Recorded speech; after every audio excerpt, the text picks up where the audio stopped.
마음이 너무 좋아요. 좋고 특별히 여러 그 캠프 가운데서 자매 수양회가 제 마음 가운데 가장 기쁘고 좋습니다.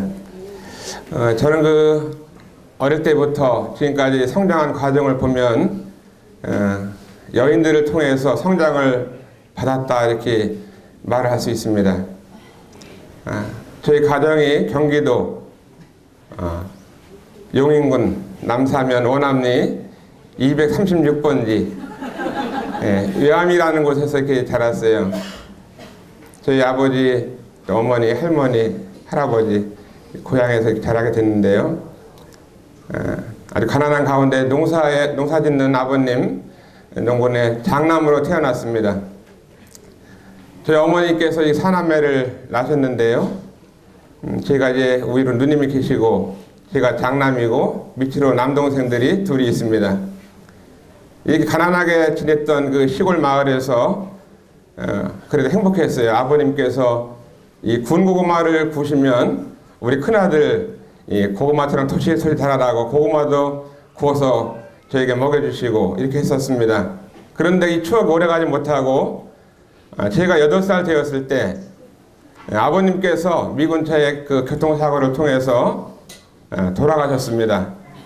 그때 제가 초등학교 1학년이었었는데 아버님 연세가 33살이셨고 어머님께서 32살이셨고 그 다음에 막내가 생후 6개월 되었습니다. 저희 어머님께서 32살에 4명의 자녀를 낳은 가부가 되었어요. 그래서 저희 어머니께서 어떻게 사남매를 기를까 하면서 눈물로 날마다 지냈습니다. 그래서 이제 저녁이 되면 잠을 잘 수가 없어가지고 해가 지면은 가련다 떠나련다 어린아들 손을 잡고 하면서 이런 노래를 부르시더라고요. 저는 무슨 노래인지 몰랐고 제가 오래 시간 지나다 보니까 남편을 잃은 가부의 그 마음을 담아서 노래를 불렀던 것 같아요. 그래서 못 살아도 나는 좋고 잘 살아 나는 좋지만 두면 산골 내 고향아 나는 가겠다 하면서 노래를 부르면서 울면서 이렇게 지냈습니다. 그랬을 때 저희 어머니께서 사남매를 가르쳐야 되는데 어떻게 가르쳐야 되나, 이제 돈을 벌어서 아이들이 공부를 가르쳐야 되는데 그 농사를 지면서는 살 수가 없었기 때문에 저희 어머니께서 집을 떠나서 서울에 가셔서 남의 집에서 식모살이로 사셨습니다. 그리고 1년에 한 번, 두 번 명절 때 돈을 벌어서 아들 입을 옷을 사가지고 오셨어요. 그리고 학비를 주셨고 또 서울로 가셨습니다. 그리고 할머니가 저를 길렀어요. 할머니께서 눈물로 키우시면서 우리 손자를 이렇게 먹이기 위해서 잔치집이 있으면 이제 가서 인절미도 코 묻은 수건에다가 싸서 가져오시고 이렇게 해서 자녀들을 손주들을 길렀습니다. 이러는 가운데 초등학교 3, 4학년 되었을 때 영국에서 한 선교사님이 오셨는데 그 선교사님께서 윌리엄 콕 선교사님이셨습니다. 그 영국 신사의 나라에서 한국에 선교를 오셨는데 그분이 50이 넘어서 선교를 오셨고 결혼도 하지 않고 한국에 오셨어요. 그리고 선교 사역지를 참 한국에 오셔서 서울에서 선교를 하실 이 같은 분이셨는데도 불구하고 거기서 안 하시고 외미로 오셨어요. 그 시골 동네 농사짓는 마을, 전기도 들어오지 않는 이런 동네에 오셔서 복음을 전해주시고 또 영국에서 오신 헌옷을 저들에게 주셨고 또한 이 선교사님께서 영화도 보여주면서 슬라이드를 보여주면서 복음을 전하셨어요. 이 선교사님께서 모이시는 예배당을 이렇게 건축을 하다가 이제 그 천장에서 떨어지면서 허리가 부러졌습니다. 그 선교사님께서 한국에서 고칠 수가 없어가지고 이제 영국으로 다시 나중에 돌아가게 됐습니다. 저는 어릴 때 이 선교사들이 세운 교회에서 복음에서 이 선교사들 영향을 받고 자랐습니다. 그분은 저희 집에 종종 오셨고 가부가 살고 있는 가난한 집을 오셔서 여러 가지로 기도해 주셨고 또 저들을 위해서 기도해 주셨습니다. 이제 중학교를 다니게 될 때 이 맥카피 선교사님께 세운 이런 학교를, 남사중학교를 사회로 졸업을 하면서 다니게 됐습니다. 이 맥가비 선교사님께서 미국에서 오셔서 이제 한국에 이 중학교를 세우시고 이제 믿음의 그 학교를 세우시기 위해서 성경을 가르쳐 주시고 이렇게 하셨습니다. 그때 만났던 분들이 또 어제 저녁 때 만난 이소은 선교사라든가 또 맥가 선교 이런 분들을 중학교 다닐 때 만나게 되었습니다. 그 다음에 이제 고등학교를 다닐 때에도 참 다니기 어려운 형편 가운데 다녔어요.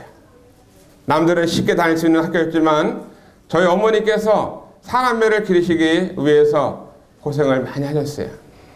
그리고 이제 서울에 올라가서 이제 그 노란인 교회에서 1년 동안 주님을 섬기면서 이렇게 주님을 섬기게 됐습니다.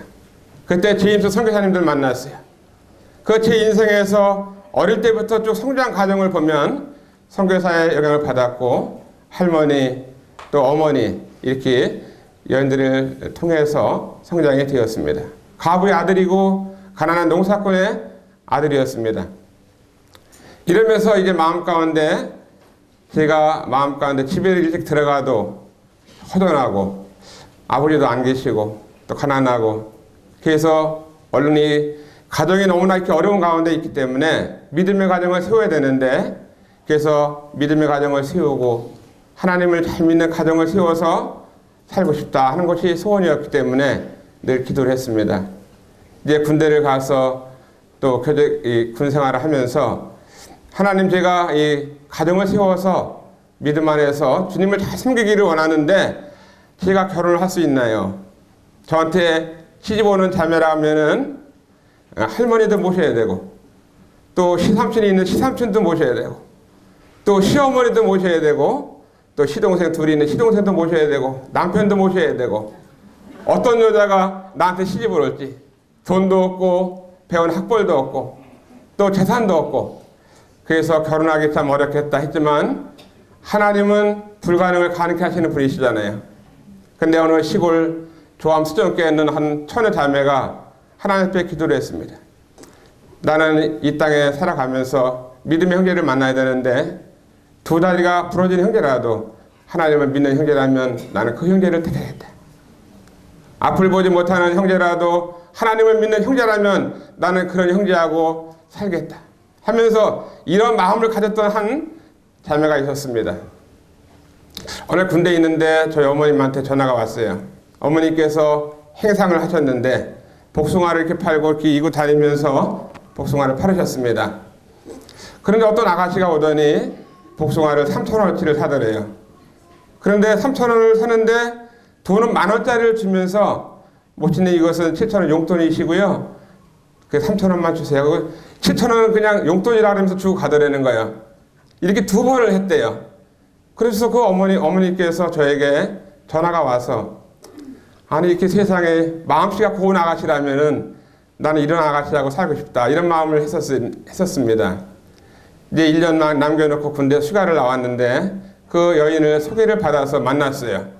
만났는데 긴 머리 소녀에다가 얼마나 이쁜지 저는요 한 번 만나고 나서 뭐 2번 만나지 않고 마음가운데 결정을 했습니다. 하나님 저는 이 여인과 결혼하고 싶습니다. 근데 이 여인은 결정을 못했어요. 근데 제가 군대를 들어가서 1년 동안 있으면서 군 생활할 때 날마다 편지를 써줬어요. 얼마나 감사한지 그 편지를 받을 때 군대에서 편지 받는 것이 얼마나 기쁜지 몰라요.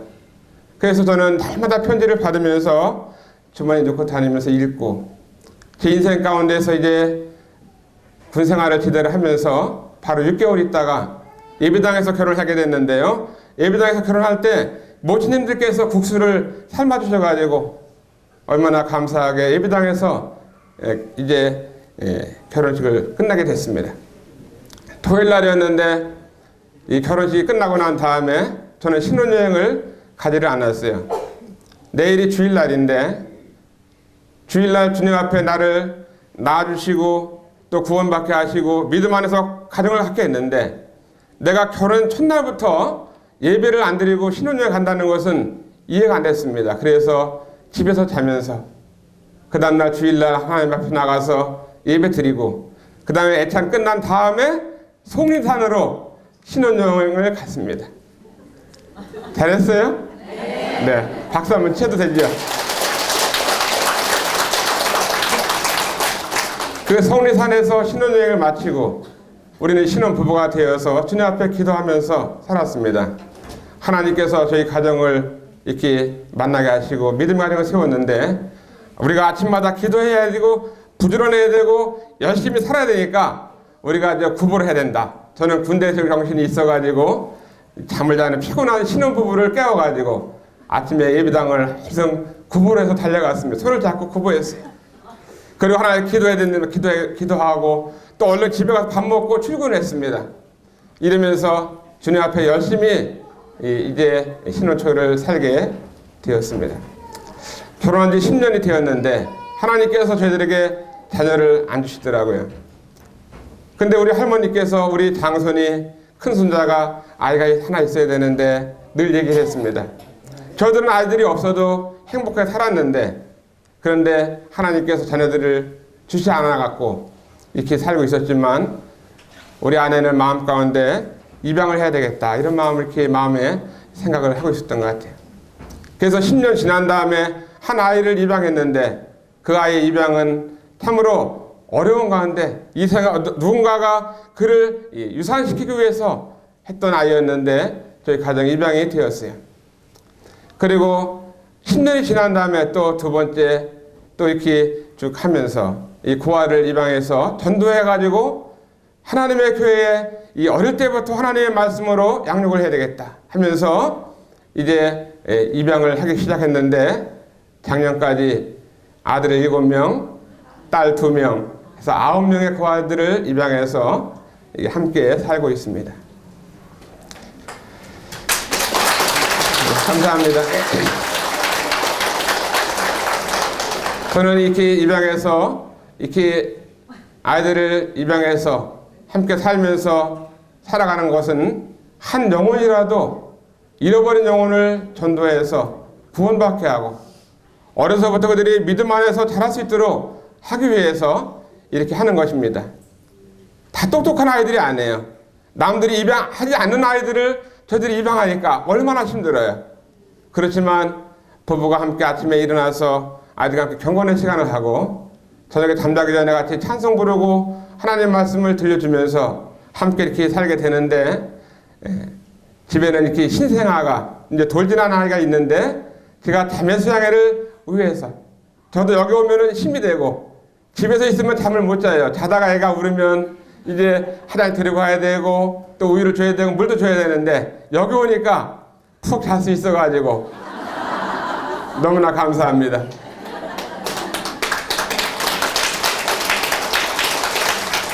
저는 이제 선교사의 도움을 받으면서 자랐기 때문에 선교사가 얼마나 소중한지를 이제 20년 넘게 선교지를 다니면서 많이 보고 느꼈어요. 외롭고 고국을 떠나서 사랑하는 가족들을 떠나서 외로운 나라에서 가난한 나라에 살아가는 선교사를 보면 많이 고생하십니다.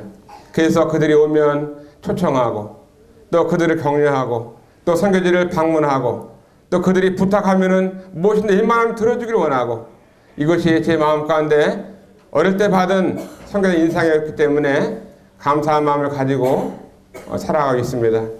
저희 나라도 선교에 빚진 나라잖아요.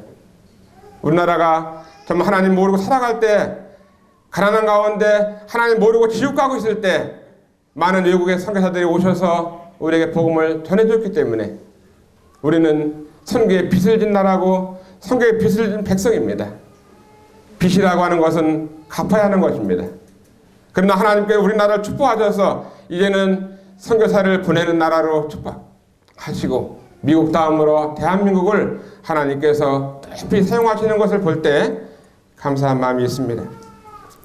하나님 말씀에 야고보서 2장 27절에 보면 고아와 과부를 환난 중에 돌아보지 아니하는 것은 경건하지 않다고 말씀을 하셨는데 저는 이 고아와 과부에 대해서 나뿐 아니라 하나님께서 고아와 과부를 사랑하셨고 또 고아와 과부를 돌아볼 것을 우리에게 부탁하셨습니다. 과부의 아들이 영원토록 과부의 아들이 아니라 과부의 아들도 시간이 지나면 성장하게 되고 믿음이 자라게 되고 그러면 이 과부의 아들이 주님을 위해서 살게 되고, 또 고아가 주님을 위해서 살게 되고, 인도에 가니까 고아원이 수백 명이 모이는 고아원이 있더라고요. 이 땅에 자기 아버지가 없고 또 부모가 없고 가족이 없다 보니까 그들이 고아가 자라서 주님을 위해서 살아가는 일꾼들이 얼마나 많은지 저는 그것을 보고 느꼈습니다. 그래서 우리 성도님들이, 자매님들께서 이제 이 땅에서 가난한 사람들, 그 다음에 고아들, 그 다음에 가부들, 그 다음에 나그네들, 이런 손님들에 대해서 격려하시고 그들을 섬기시게 되면 하나님께서 여러분들을 축복하시고 가정을 축복하시고 여러분의 교회를 축복하신다고 믿습니다. 저는 세 가지를 여러분들에게 말씀을 드리고 마치기 원하는데, 첫 번째는 하나님께서 여자를 왜 만드셨을까? 하나님께서 여자를 만든 목적이 있습니다. 그 목적은 창세기를 보니까, 창세기 2장 18절에 보면은 돕는 배필로 창조했다고 그랬습니다. 한번 물어보겠습니다. 자매님들을 만드신 목적이 뭐라고요? 네, 돕는 배필입니다. 이 돕는 배필, 사람 일자를 보게 되면은 이렇게 써 있습니다. 이렇게 한 사람이 옆으로 사조각도로 있고 옆에 이렇게 한 사람이 있습니다. 그러면 이 옆에 있는 분은 누구냐면은 자매님들이라고 생각해요. 돕는 배필. 돕는데 난 너 못 돕겠다. 나 힘 빠지고 나 기운 없고 도울 수가 없다 그러면은 이렇게 되는 거죠. 이 남자가 쓰러지는 거예요. 옆에서 이렇게 잘 기둥해서 옆구리에서 하나님께서 남자 옆구리에서 이제 갈비뼈를 빼서 여자를 만드셨습니다. 그 남자 옆구리 잘 기대주고 있어야 되는데 날 못 돕겠다고 낙심하면은 남편이 쓰러지는 거예요. 그죠? 자, 나는 남편이 하는 거 마음에 안 든다고 이렇게 뿔로다 받아요. 그러면은 남자가 뒤로 다 벌렁 넘어지는 겁니다. 그러면 어떻게 되느냐? 적당한 위치에서 마음으로, 영적으로, 육적으로, 정신적으로 잘 도울 때 자기 남편이 가정에서 모임에서 서 있는 것인데 못 돕겠다고 낙심하면 남편이 주저앉는 거예요. 너무나 남편 하는 일이 마음에 안 든다고 하면서 받아요. 남편이 뒤로 다 펄럭 나빠. 적당한 위치에서 사랑하는 마음을 가지고 섬기면서 하나님 나라를 만드신 목적이 돕는 배필로 만들었다고 할 것 같으면 우리 남편을 적당히 믿음 안에 세울 수 있도록 기도하시고 도와주시기를 부탁을 드립니다. 두 번째는 기도하는 우리 자녀님들이 이곳에 오셔서 너무나 감사합니다. 한나는요, 기도하는 여인이었습니다. 기도가 한나가 사무엘을 낳기 전에 하나님 앞에 눈물로 기도했습니다. 울면서 기도했어요. 금식하면서 기도했습니다. 그런데 한나가 사무엘을 낳았어요. 사무엘을 낳고 난 다음에 얼마나 좋았는지, 사무엘로 인해서 하나님 앞에 기도했던 것이 아니라 사무엘을 주신 하나님 앞에 감사의 기도를 드렸습니다. 한나는 위대한 이 기도하는 하나님의 사람이었고 하나님을 기쁘시게 섬기는 이와 같은 사람이었습니다.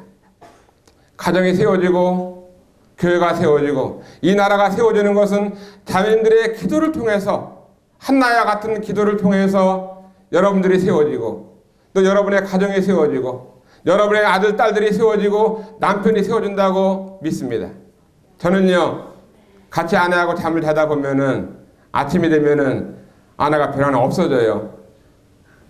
그럼 됩니다. 그런데 우리 아내는 기도하기 위해서 주님 앞에 무릎 꿇고 기도하는 것입니다. 아내의 기도가 없었다 같으면은 저희 가정이 넘어져도 진작 넘어지고 쓰러졌을 것이고 가정이 세워질 수가 없는 것입니다. 제가 이 자리에 나와서 참 이게 송별사를 하게 되는 것은 여러분들의 기도도 있지만 아내의 기도가 얼마나 뒷받침이 되는지 저는 이것에 대한 말씀을 드리고 싶습니다. 빌립보 감옥에 있었던 이 사도 바울과 이 신라, 바울과 신라가 이 감옥 속에서 있을 때 거기서 두 가지를 했습니다. 한 가지는 찬송이었고 한 가지는 기도였습니다. 이 찬송과 기도를 통해서 옥문이 열렸습니다. 빌립보 간수가 구원을 받았습니다. 같이 있었던 이 간수가 주님을 믿게 되고 침례를 받았어요. 빌립보의 교회가 세워졌습니다. 찬송과 기도는 우리가 갖고 있는 여러 가지 옥문이 열리고 문제가 해결되고 이런 것입니다. 여러분들 가정과 모임 가운데 옥문이 있고 감옥같이 어렵고 또한 이렇게 아무게 있다 할 것 같으면 우리가 뭘 해야 되겠어요? 이번 자매수행에서 불렀던 많은 찬송들을 부르면서 또 주님 앞에 무릎 꿇고 골방에서 기도하면서 이와 같은 삶을 살게 되면 언젠가 감옥의 문이 열리는 것처럼 우리 앞에 놀라운 믿음의 길이 열리고 주님께서 축복하시는 이 길을 우리가 걸어갈 수가 있는 것입니다. 캄보디아에서 한 선교사 아내가 날마다 기도했습니다. 우리 아들이 지금 30살이고 어나리가 31살 되고 32살이 되고 장가를 못 갔어요. 엄마는 울면서 기도를 했습니다. 이 다윗이 밤에 기도를 하면서 요가 젖었고 내 눈물을 병에 담는다고 하면서 병을 여기다 갖다 놓고 우리 아들 하나님 잘 믿게 해주시고 장가도 가게 해달라고 하면서 병을 갖다 놓고 기도했는데 눈물이 눈병에 기병에 들어갔어요. 얼마나 고이나 보니까 한 병은 다 안 탔습니다. 그 어머니의 눈물이 이 병에 고이면서 31, 35살 먹었던 선교사 아들이 1월 17일 날 경산 웨딩홀 컨벤션에서 김사랑이를 만나가지고 결혼하는 것은 저는 그 선교사의 어머님의 기도가 있다고 믿습니다. 믿으시나요? 네.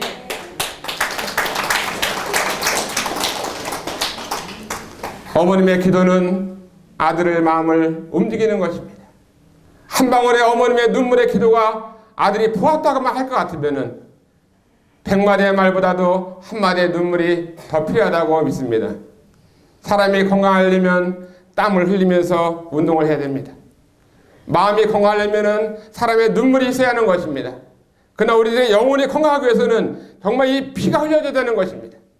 그냥 영혼이 건강하는 것이 피 없이 눈물 없이 땀 없이 육체와 혼과 영혼이 건강할 수가 없는 것입니다. 마지막 아름다운 자매들의 헌신이 기억납니다. 요한복음 12장 1절부터 3절에 보면은 거기에 보면 마리아가 지극히 비싼 향료 옥합을 주님 발 앞에 부었고 자기 머리털로 주님의 발을 닦았습니다. 300디나리오 되는 비싼 향료였어요. 옥합이었습니다.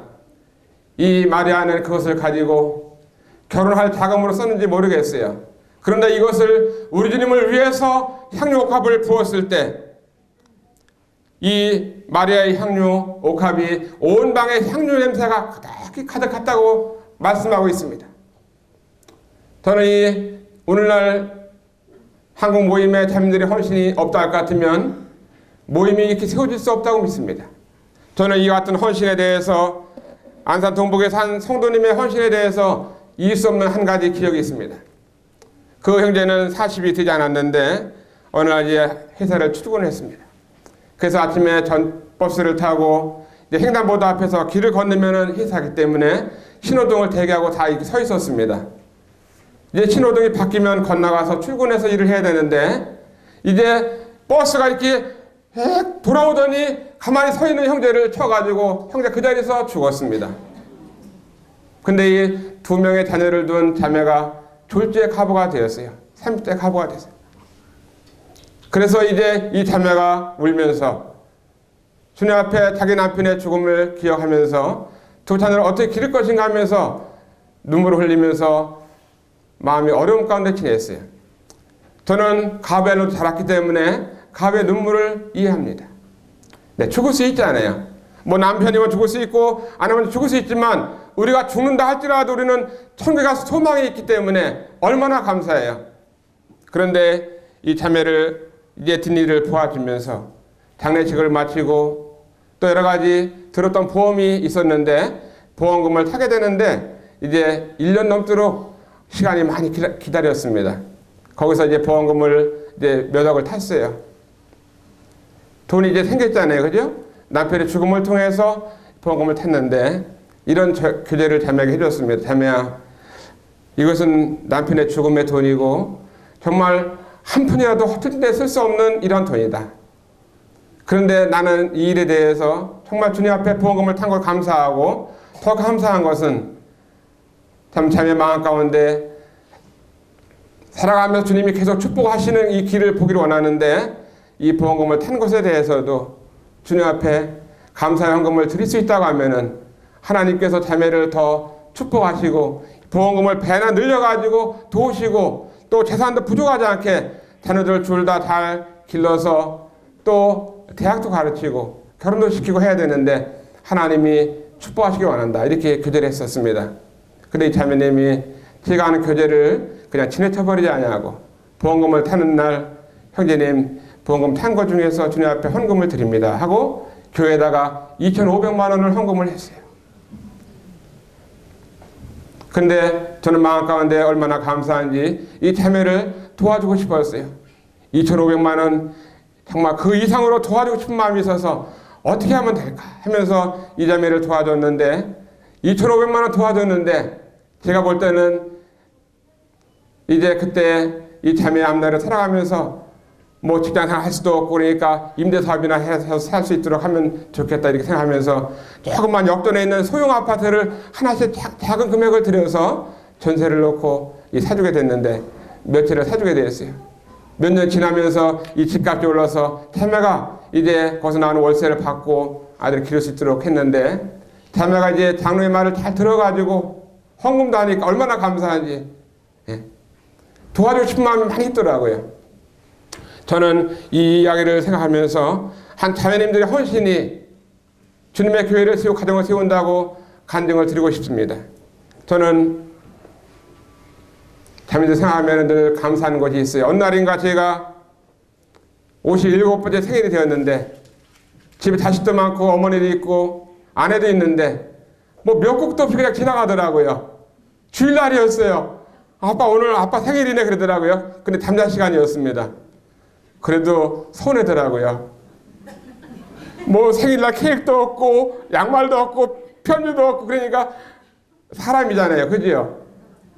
여러분 한번 생각해. 자식들 다 낳고 사이도 있는데 생일날 그냥 저녁 때까지 그냥 지나갔다 하면은 그 다음날도 서운할 것 같더라고요.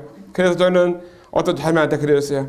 아유 어제 생일이었는데 그냥 생일이 그냥 지나가가지고 너무 서운해가지고 성도님들한테 축하한다고 전화도 없고 집사람한테 뭐 선물도 없고 어머니 미역국도 없었고 뭐 아침부터 저녁까지 교회에서 밥 먹고 왔기 때문에 근데 그런데도 서운하더라. 그랬더니 서운하다 그러니까 어떤 자매가 형제님 밥 사줄게 나오세요 그러더라고요. 그래서 그 자매님께서 맛있는 음식을 사주는 거예요. 그러더니 형제님 보니까 구두가 다 떨어졌네요. 구두가 가져 물이 새가지고 지금 그랬더니 그 자매 구두도 사주고